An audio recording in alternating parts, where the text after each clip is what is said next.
1 Samuel capítulo 16. Estamos en esta serie que hemos titulado Valiente de Corazón, y realmente lo que estamos haciendo es echando un vistazo a la vida de David entre los capítulos 16 y 22 de 1 Samuel. David cuando todavía no es el rey, yo te lo he dicho estas últimas semanas, David cuando en su vida fresca, si puedo llamarlo así, la semana pasada veíamos que es esa época en la cual no tiene ni 20 años, quizás 15, 16 años más o menos, pero que Dios le ha escogido porque tiene un corazón obediente conforme al corazón de Dios. Es un corazón increíble, y tú viste cómo Dios se las arregla, ¿verdad? Para ponerlo bajo su unción, si puedo utilizar esa expresión, de la mejor manera posible, porque literalmente Él es ungido, aceites derramados sobre Él. Y si recuerdas, lo último que vimos es que después que es ungido por Samuel, el Espíritu de Dios viene sobre Él, y acto seguido dice que el Espíritu de Dios se aparta del que era rey hasta ese momento, de Saúl. Ahora, hemos visto un montón de cosas y ojalá que tú vayas armando tu propio cuadro, pero Saúl es una forma de entender nuestra vieja manera de vivir, es el viejo hombre, es aquel que vive sin Dios completamente. David va a ser todo lo opuesto. David va a ser la manera de entender nuestra nueva forma de vivir. David representa al Señor Jesucristo en todo el Antiguo Testamento. De hecho, es uno de los mejores cuadros de Cristo. Y esta mañana lo que vamos a ver es cómo Dios se las arregla para llevar a este pastorcillo de ovejas, porque eso es lo que es, 15, 16 años, a la corte. O sea, cómo lo hace llegar a la corte. Y lo hace llegar por medio de un conflicto, fíjate, que produce en el corazón de Saúl. Dice en el versículo 14, y vas a entender cómo a veces Dios obra de maneras que ni tú ni yo las diseñaríamos así, pero dice: el espíritu de Jehová se apartó de Saúl y le atormentaba un espíritu malo de parte de Jehová. Ahora, esta mañana vamos a ir poquito por poquito tratando de entender el trozo. Y yo quisiera enseñarte cómo tratar con tus tormentas interiores, porque esto es lo que hay dentro de Saúl, y vamos a aprender qué se hace, qué no se hace. Fíjate, este es uno de esos trozos que uno dice, como no entiendo, Julio, ¿cómo es eso? Un espíritu malo de parte de Dios vino a atormentar a alguien. Varias cosas chocan en nuestra mente. Número uno es, ¿cómo es eso de que Dios mandó un espíritu malo? Eso es número uno, ¿verdad? Número dos es, ¿cómo es eso de que venía para atormentarlo? Y yo quisiera que antes de entrar a la parte de David, nosotros reconozcamos la existencia de un conflicto espiritual genuino. A veces cuando vivimos en nuestra forma rápida de vida, ¿verdad? Tú trabajando, cocinando, caminando, comprando, vendiendo, todo lo que te pasa en la vida, estudiando, algunos que viven estudiando, ¿verdad? Entonces tratamos de alguna forma de olvidar o adormecemos la realidad de la existencia de un mundo espiritual. Cuando se usa la palabra espíritu aquí, algunos han querido decir, no, Julio, lo que pasó ahí es que Dios mandó una actitud sobre Saúl. Yo no creo. Yo creo que el pasaje literalmente dice un espíritu. Ahora, otros dicen, es un demonio.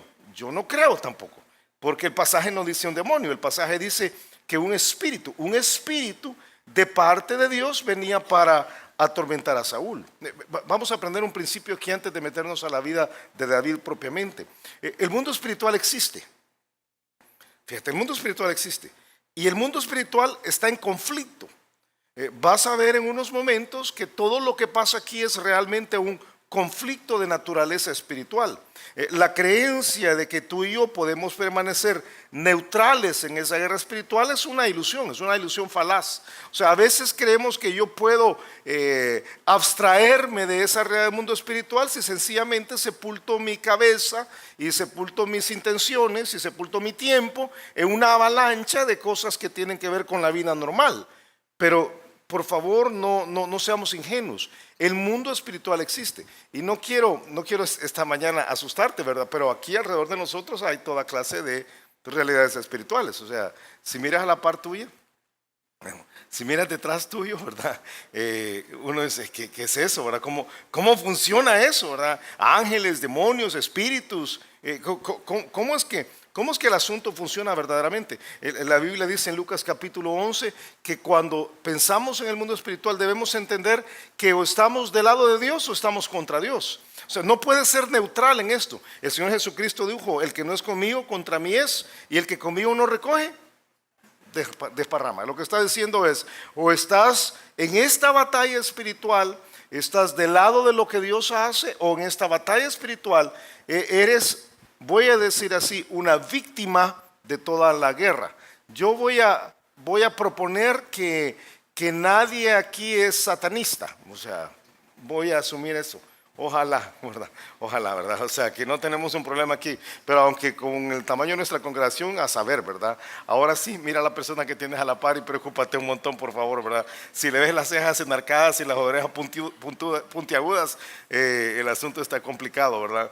Y si huele un poquito a azufre, no es el perfume, sino que a saber qué es lo que tiene el hombre ahí o la mujer. ¿Qué es esto de la guerra espiritual? Fíjate, yo creo que entendamos el pasaje poquito a poquito. ¿Qué ha pasado con Saúl? Bueno, la primera parte es fácil de entender. Yo te lo decía la semana pasada. Según este versículo, el Espíritu de Dios se apartó. Ahora, te doy varios consejos.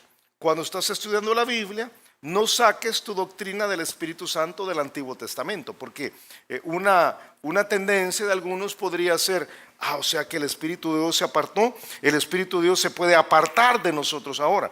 Yo te recuerdo cómo funcionaba todo antes de la cruz. La cruz hizo una gran diferencia. Cuando el Señor Jesucristo murió por nosotros y derramó su sangre en la cruz, recuerdas que una de las cosas que pasó es que se rasgó el velo y nos dio acceso permanente a Dios. Esto no se tenía en el Antiguo Testamento. Por eso tú vas a encontrar que en el Antiguo Testamento toda la relación entre el Espíritu Santo y las personas que Dios usaba no era permanente. El Espíritu Santo venía y se apartaba constantemente. En el día de hoy el Espíritu Santo viene permanentemente, tiene una relación contigo permanentemente. Juan 14, el Señor Jesucristo orando dice, yo rogaré al Padre y os dará otro consolador, C mayúscula, está hablando del Espíritu Santo, para que esté con vosotros para siempre. Y dice, el Espíritu de verdad, pero fíjate, perdón, porque lo pasé rápido. Y yo rogaré al Padre y os dará otro consolador para que esté con vosotros. ¿Cómo dice? Ok, esa es la diferencia. Esa es la diferencia grande. En el Antiguo Testamento, el Espíritu Santo vas a encontrar un montón de ocasiones que venía y se apartaba. Venía y se apartaba. En el Nuevo Testamento, Jesucristo dice, el Espíritu Santo va a venir y se va a quedar. Esa es la gran diferencia. Dice, el Espíritu de verdad, al cual el mundo no puede recibir porque no le ve ni le conoce.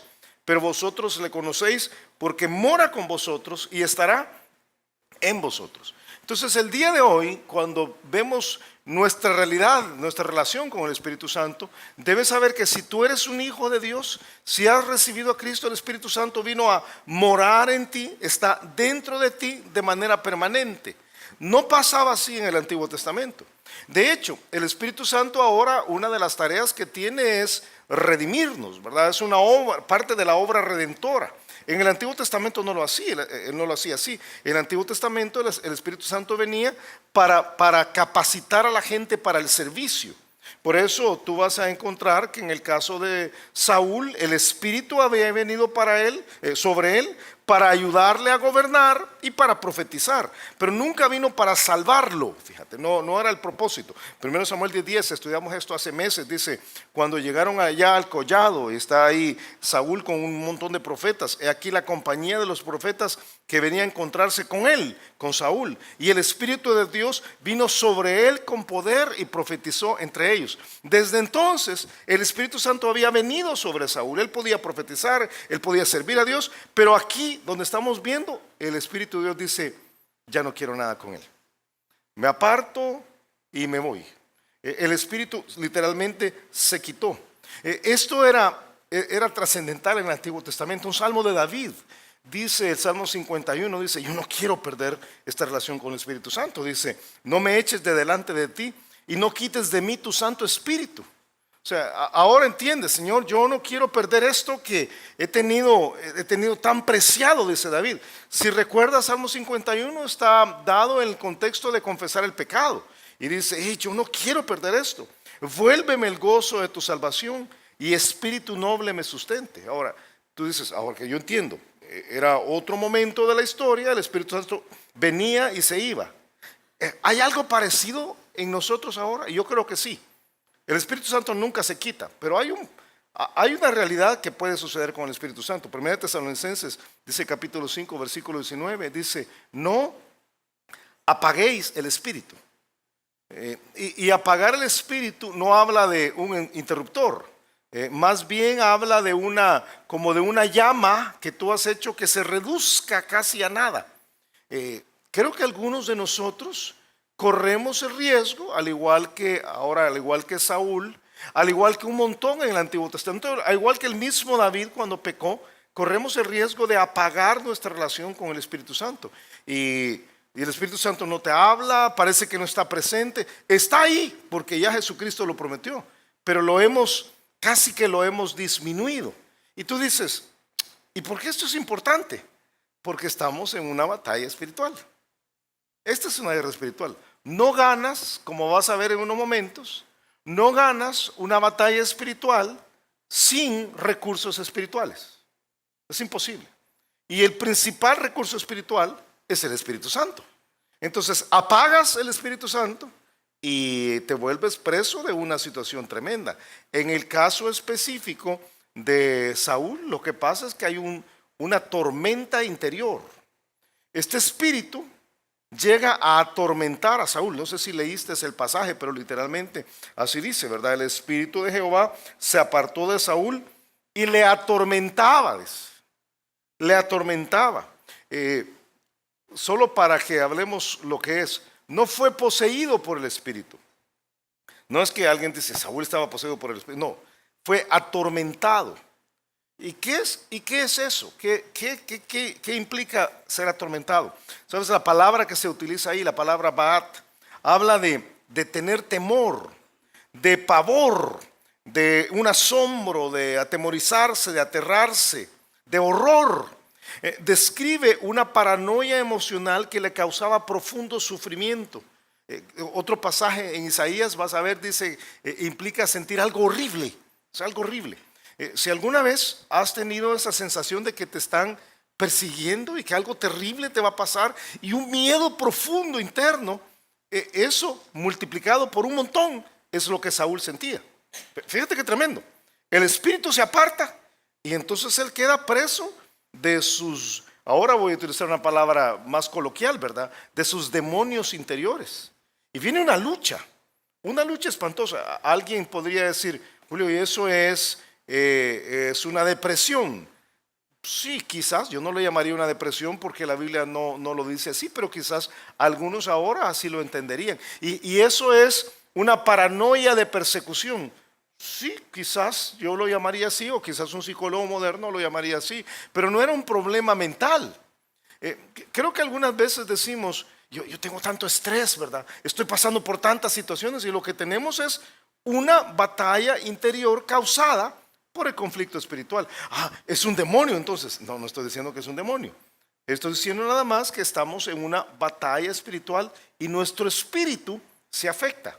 Y cuando apagas al Espíritu Santo, tu espíritu, tu alma sufre tremendamente. El libro de Isaías dice en Isaías capítulo 21, describiendo precisamente el mismo término.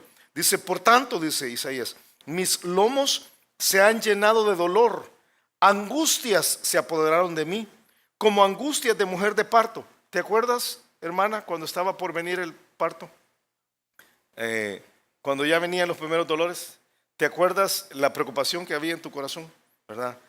Yo no sé cómo decirlo, ¿verdad? Pero las mujeres, los hombres no entendemos.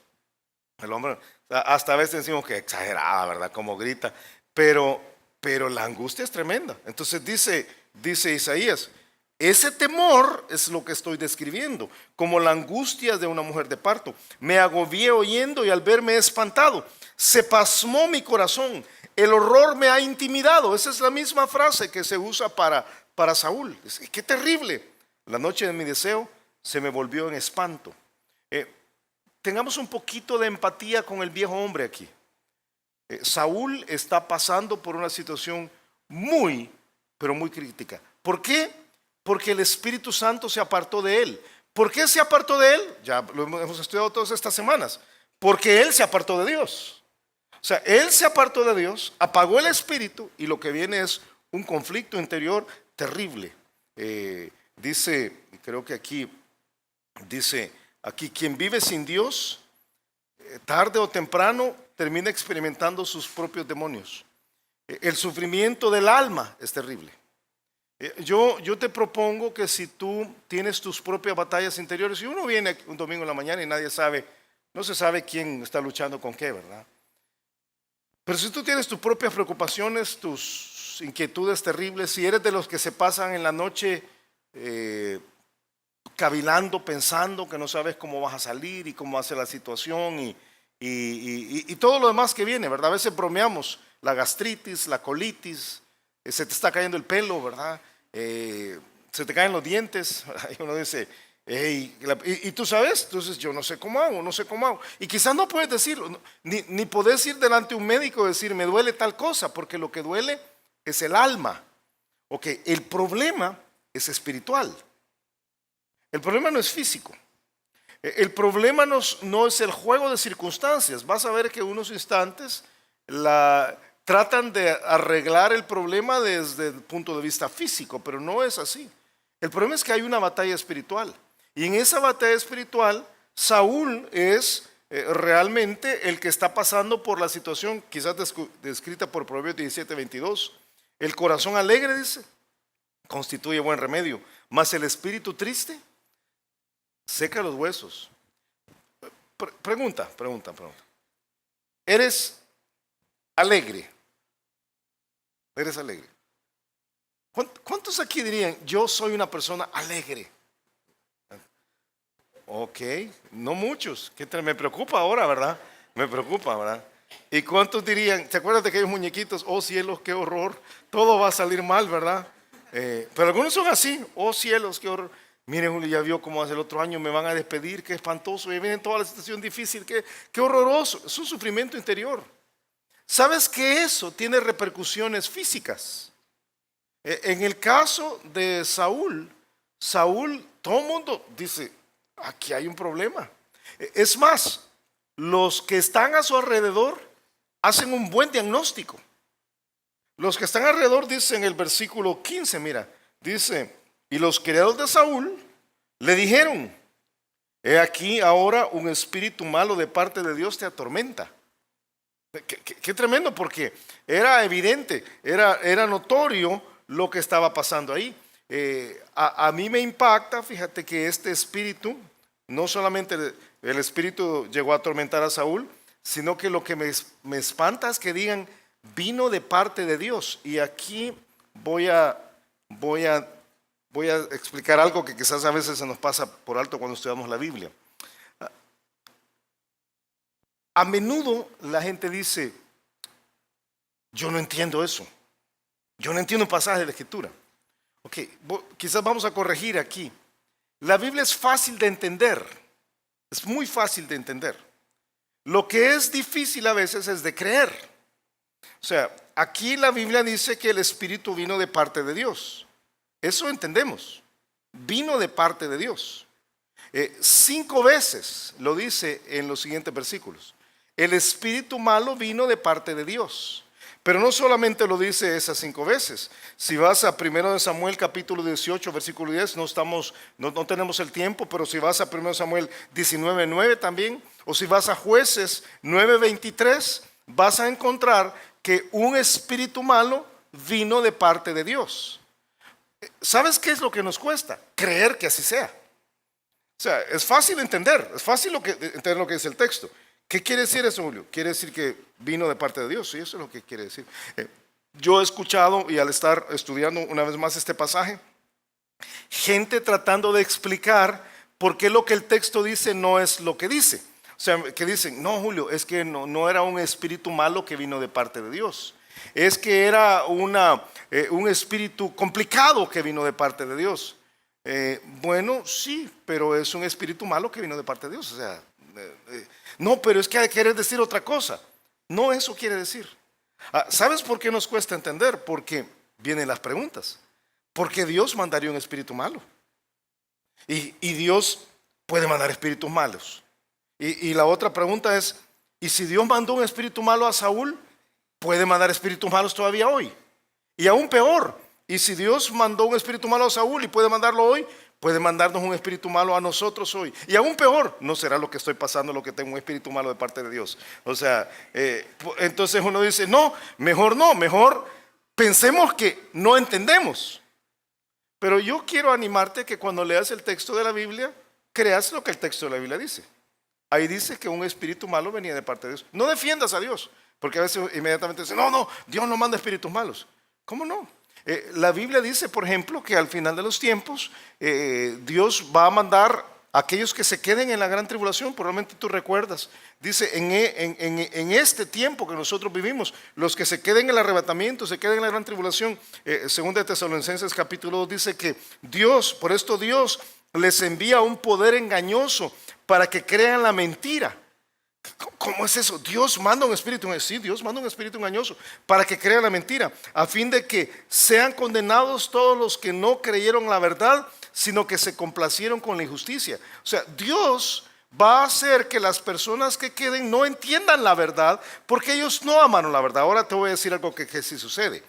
Te animo a que veas las ocasiones que puse hace un rato, y voy a dar un clic atrás. Esos pasajes, 1 Samuel 18:10, 1 Samuel 19:9, Jueces capítulo 9, o este mismo trozo que estamos estudiando. Y vas a encontrar que Dios nunca toma la iniciativa para decir, yo voy a mandar un espíritu malo así por así. Siempre hay un propósito. Y Él, en la guerra espiritual en la cual nosotros nos encontramos, a veces tiene que usar recursos espirituales. Para tu tranquilidad, creo yo que no lo hace con creyentes. Sí, o sea, no, creo que no. Creo que tiene otros recursos para tratar con nosotros. Pero para tu no tranquilidad, creo que el diablo sí lo hace con creyentes. Julio, ¿tienes un pasaje para eso? Claro, Efesios capítulo 6, versículo 12 dice, y lo ha citado miles de veces, pero a veces quizás sin entender de qué se trata. Dice, porque no tenemos lucha contra sangre ni sangre, sino, ¿contra qué dice? Ahora, ¿qué son esos? ¿Qué es eso? ¿Qué son los principados, las potestades? ¿Qué son los gobernadores de las tinieblas de este siglo? ¿Qué son las huestes espirituales de maldad en las regiones celestes? Sí, está hablando de demonios, está hablando de una lucha espiritual que está contra nosotros. A mí no me preocuparía ahora que Dios mande un espíritu malo a mi corazón. No, yo creo que Él manda el Espíritu Santo, Él ha mandado el Espíritu de su Hijo, Él me enseña por medio de la palabra, Él trae una serie de circunstancias a mi vida. Pero yo no diría, Dios ya no lo hace más con otras personas. Quizás cuando tiene que hacerlo, Él tiene todo el derecho de hacerlo, tiene toda la potestad para hacerlo. Pero no me preocuparía por eso. Y eso no quiere decir tampoco que yo no participe de la lucha espiritual, ni tú. Hay una guerra que a veces pasamos por alto. Una guerra que deberíamos abrir los ojos y decir, hey, de plano, ¿verdad? Algo está pasando, es hora de abrir los ojos. Una parte de nuestros conflictos interiores proviene de nuestra desconexión de Dios. Fíjate, sigue el argumento del pasaje.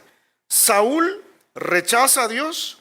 El Espíritu de Dios se quita, entra en un conflicto espiritual. El conflicto espiritual se siente atormentado, profundamente atormentado. Y los demás dicen, esto que tienes tú es un problema de naturaleza espiritual. Y yo creo que eso pasa la mayor parte de veces. ¿Qué podemos hacer para evitar esto? A mí me gusta lo que dijo un señor de apellido Kraft. Este señor dijo que y no sé si te gusta el animalito ese que está ahí, ¿verdad? Una rata. Busqué una rata elegante para que no fuera asquerosa, fíjate.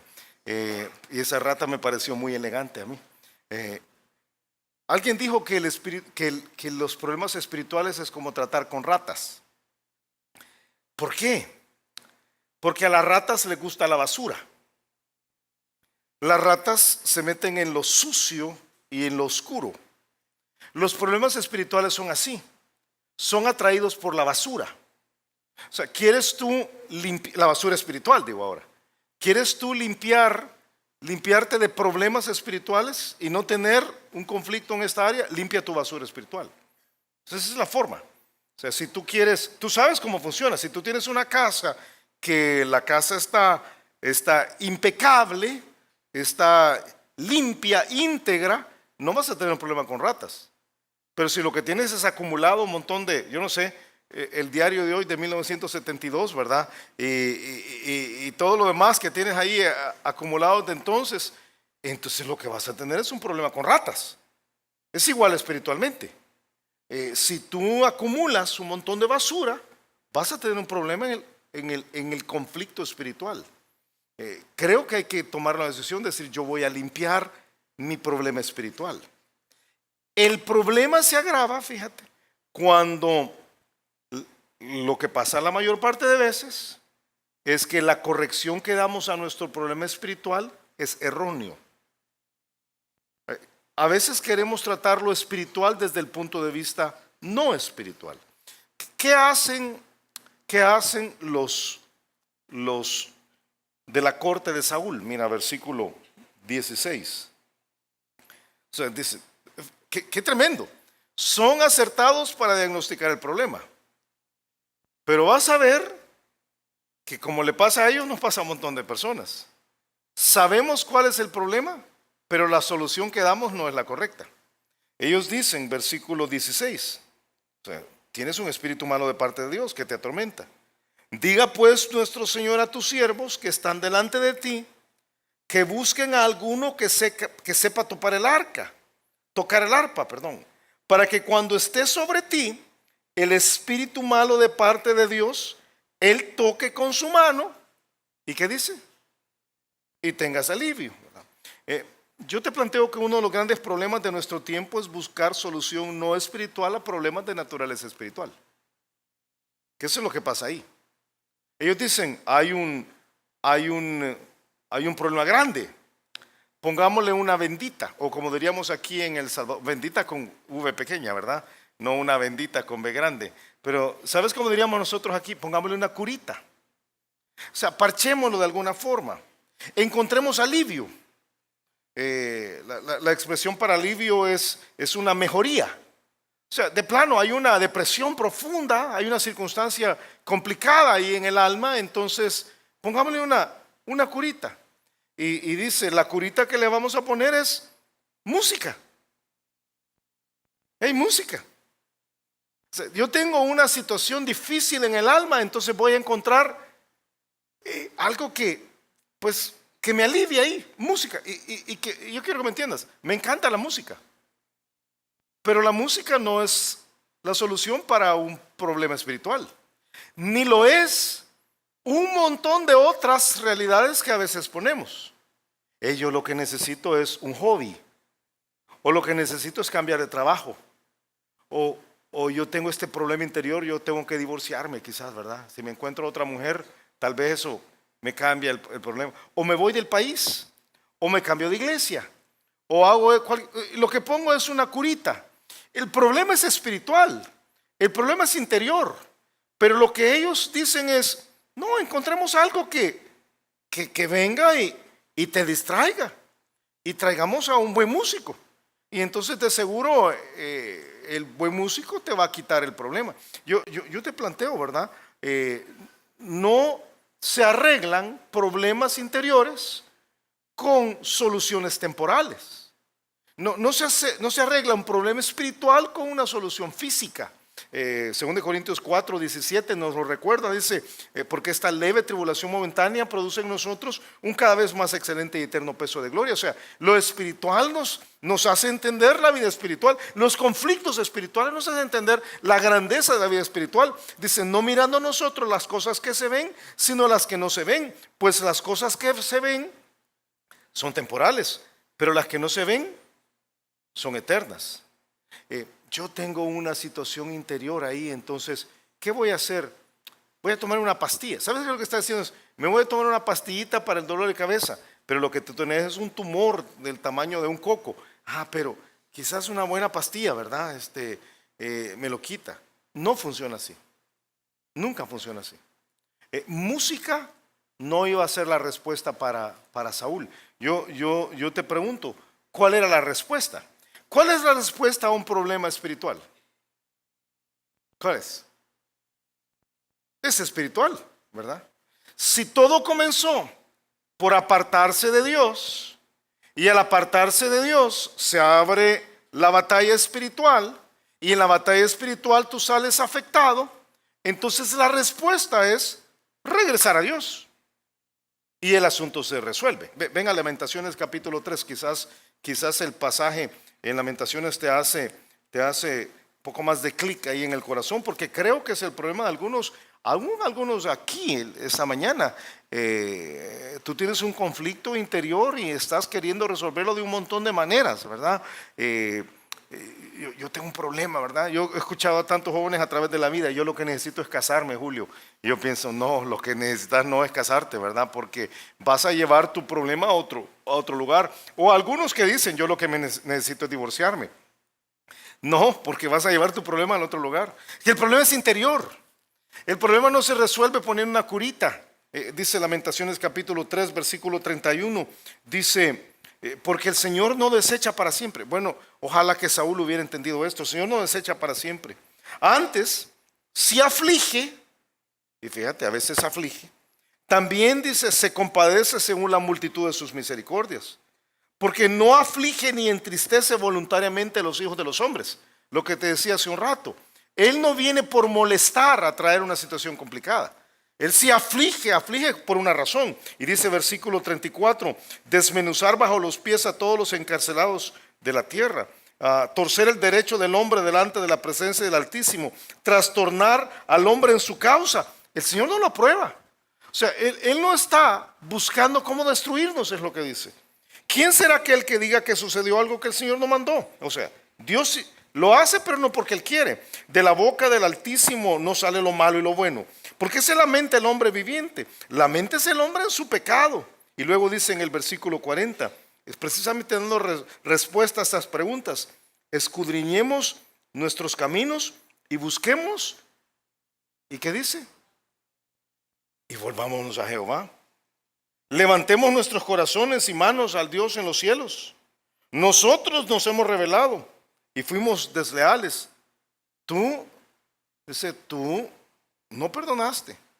¿Cuál era la solución para el conflicto espiritual de Saúl? Volverse a Dios. No es música. No es música. Creo que algunas veces pensamos, pongámosle una bendita. Y fíjate, si la bendita suena espiritual, es mejor. O sea, música cristiana. Eso es mejor, porque como no es cualquier música, ¿verdad? Steve siempre cita a Juana la Cubana. Pero algunos dirían, yo lo que necesito es una salida el fin de semana, una bendita. No es una bendita, es un conflicto interior. ¿Sabes qué dicen ellos? Ellos dicen, música, lo que necesitas es música. Y te tenemos al músico. Al músico que debe ser. Si estás conmigo en 1 Samuel capítulo 16, donde está nuestro texto. Te tenemos al músico correcto. Dice, versículo 17, porque Saúl cae en la trampa, ¿verdad? El conflicto es interior, la solución es exterior. Él no sabe que la solución es errónea, quizás en ese momento. Entonces él dice en el versículo 17, Saúl respondió a sus criados, buscad pues ahora alguno que toque bien y traérmelo. O sea, si música es lo que necesito, tráiganme música. Entonces uno de los criados respondió diciendo, he aquí yo he visto a un hijo de Isaí de Belén. Ahora vas a ver cómo Dios está orquestando todo esto para llevar a David. Y dice, yo tengo al músico correcto. Y aquí te voy a presentar una nueva faceta de David, una faceta que todos quizás intuimos por el libro de Salmos. Pero la semana pasada yo te decía que este era un chico que cuidaba ovejas, 14 años quizás, obviamente fuerte, definitivamente valiente, que venía un oso, venía un león y él tenía una relación con Dios que decía, a mí no me preocupa. Pero David tenía algo más, David era músico. David era músico. Y tenía esa parte sensible de él que lo hacía especial. Y era un músico talentoso a los 14 o 15 años, porque estos le conocen. Y dice el versículo 18, entonces dice, aquí yo he visto a un hijo de Isaí de Belén que sabe tocar y es valiente y vigoroso y hombre de guerra, prudente en sus palabras y hermoso, y Jehová está con él. Fíjate, da 7 rasgos de David, solo te los menciono rápidamente. Dice que es hábil, sabe tocar, usa una expresión que habla de la habilidad. Dice que es capaz, dice que es valiente, usa un término que habla precisamente de la capacidad. Dice que es vigoroso, es un término que describe su fuerza, y lo era. Yo sé que he acusado a David de pilijuistillo 3 semanas seguidas, ¿verdad? Pero él tenía fuerza. O sea, no hay una forma de tratar con un león y con un oso si sos un raquítico, ¿verdad? Obviamente tenía fuerza, pero yo conozco algunos que son secos y fuertes. Conoce gente así, ¿verdad? Y conozco algunos que somos gorditos y no tan fuertes, entonces no digo nada, ¿verdad? No me echen al león, por favor. Dice que era un hombre de guerra. Y varios me han preguntado, Julio, ¿cómo dice que era un hombre de guerra si vimos que no tenía edad para ir a la guerra? El término que usa aquí describe no la edad, describe la disposición. Nosotros le llamaríamos guerrero. Será alguien guerrero. Era chiquitito, pero era guerrero. Dice que es un hombre prudente. Y el término que utiliza habla de alguien que sabe discernir lo que debe decir y lo que no debe decir. Si estudias psicología, probablemente llamarías a David alguien con un muy alto coeficiente emocional interior, ¿verdad? Una persona con una gran habilidad para tomar las decisiones. Y además dice que era guapo, dice que era hermoso. Y la palabra que describe es a alguien como la persona que está a la par tuya. Mírala, por favor, ¿verdad? Y dile, eres un toar, dile, ¿verdad? Es guapo.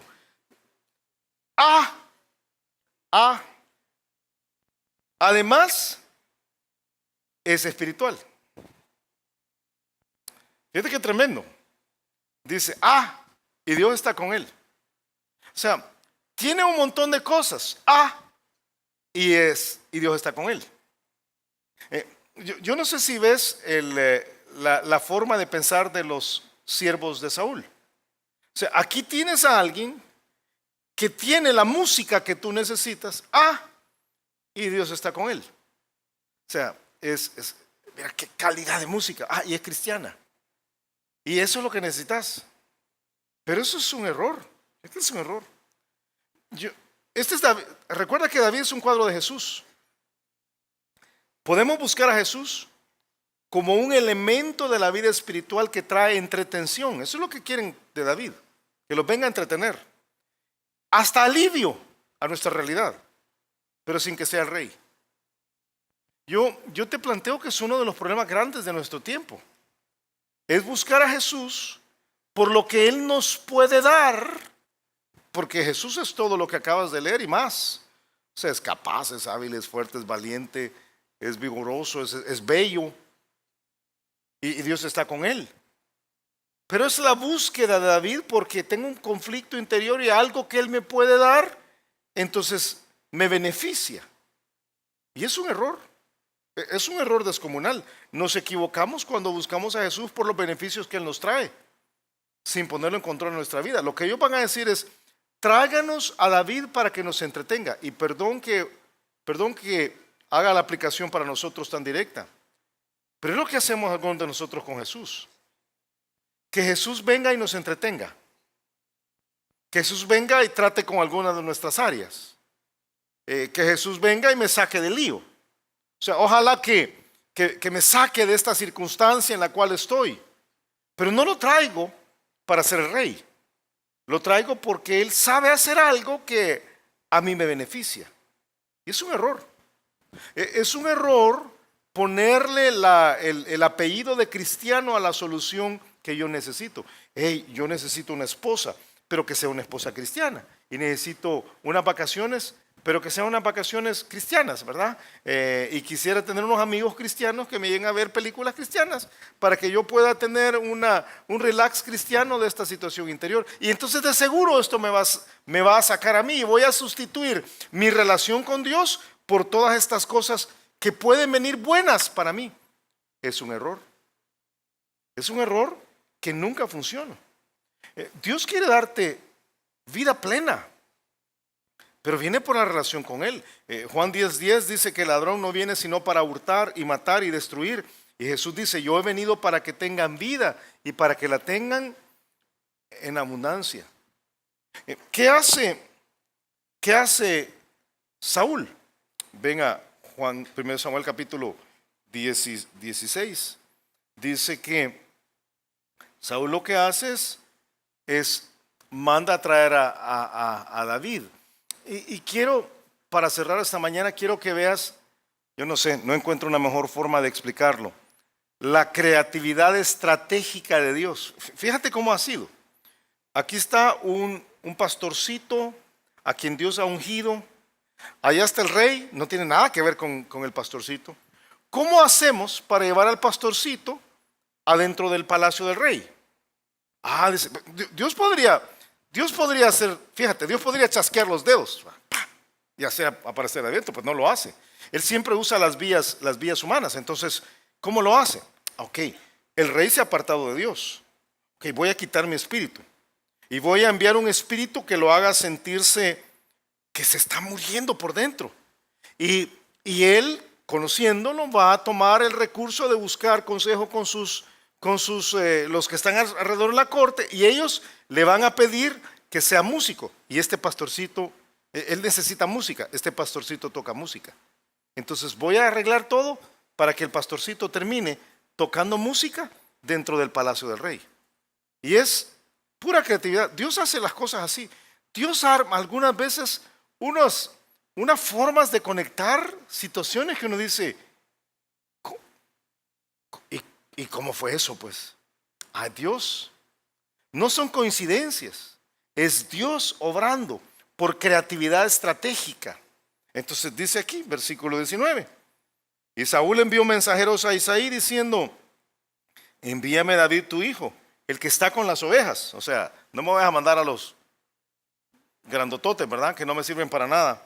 Y tomó Isaí un asno cargado de pan, una vasija de vino y un cabrito, y le envió a Saúl por medio de David su hijo.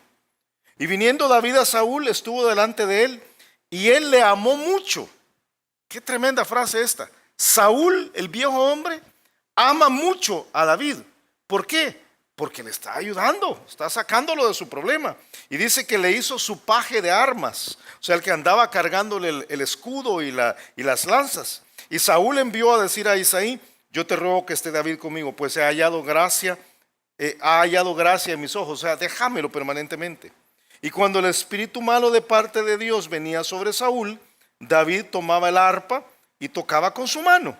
Y Saúl tenía alivio y estaba mejor, y el espíritu malo se apartaba de él. Déjame terminar aquí esta mañana, se me ha acabado el tiempo, y déjame nada más correr por acá. Dios, te decía, Dios podría chasquear los dedos y hacer que todo fuera como Él quiere. ¿Estás de acuerdo con eso, verdad? Él podría decir, mira, tú lo que necesitas es una audiencia con el presidente y ponerte, sí, pero no lo hace así.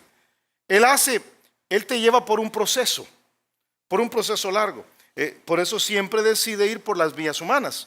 Para eso Él usa creativa y estratégicamente tus circunstancias. Yo he estado en varias circunstancias, fíjate, en las cuales uno dice, no, eso es imposible. Hace años, y hace poquito lo recordamos con Carolina de Guadrón, la esposa de Chief. Su hija se puso muy delicadita, ustedes se acuerdan probablemente, oramos tantísimo, ¿verdad?, por Camilita. Y entonces estábamos en el peor momento de la crisis. Y Carolina dice, Carito dice, yo lo que necesito es que vayamos donde un médico que acabo de ver en internet, que es el único especialista que puede curar a mi hija.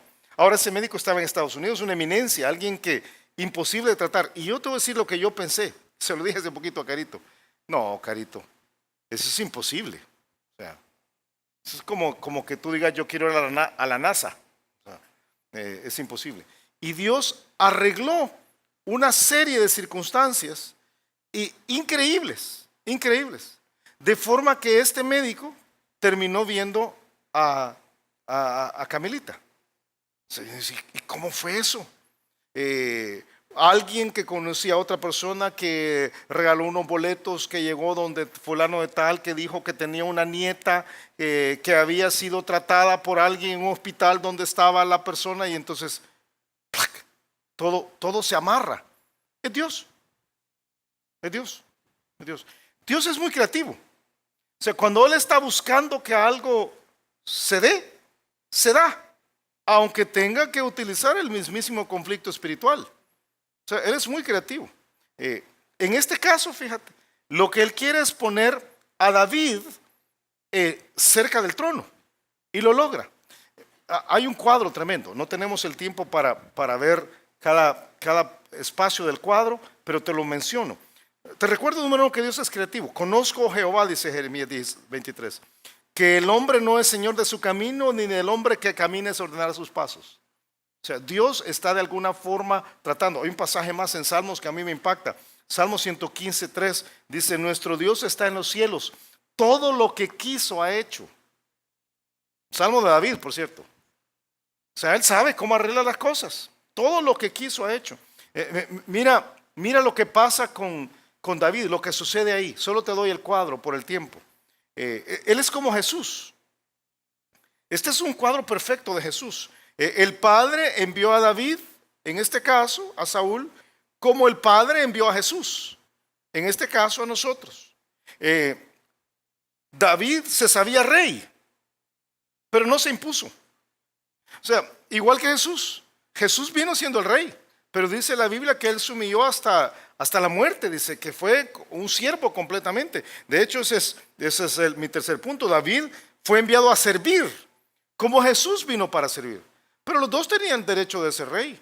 Y un cuarto aspecto es que vino con un asno, pan, vino y un cabrito. Estos cuatro elementos están presentes en la realidad de Jesús entre nosotros. Hablan de la humanidad de Jesús, del cuerpo, el pan de Jesús, el vino, la sangre de Jesús, y el cabrito, el sacrificio. O sea, los cuatro elementos están presentes ahí, porque Dios está pintando para nosotros un cuadro precioso, diciendo, yo estoy en control, y en ese control quiero arreglar las cosas para que mi propósito se cumpla. Él lo hace hasta el día de hoy, ¿verdad? Salmo de David, Salmo 37. Encomienda a Jehová tu camino y confía en Él, y Él hará. Exhibirá tu justicia como la luz y tu derecho como el mediodía. Dice, guarda silencio ante Jehová y espera en Él. No te alteres con motivo del que prospera en su camino, por el hombre que hace maldades. No te preocupes por Saúl, dice David. Salmo de él. Está diciendo, Dios está arreglando las cosas para que su plan funcione. Por eso yo te digo esta mañana, sé paciente. Aún en nuestros errores, aún cuando decimos música y cometemos el error de tratar algo espiritual de manera liviana, Dios está obrando. Él tiene un solo propósito. Y ese propósito es llevarte a su conocimiento de manera que pueda glorificarse en ti. Eso es lo que está haciendo ahí. Yo te animo. Algunos aquí tienen sus tormentas interiores porque te has alejado de Dios. La respuesta es la que vimos en Lamentaciones. Regresa a Dios. Vamos a orar. Te pido que agaches tu cabeza, cierres tus ojos y Mauricio nos va a despedir.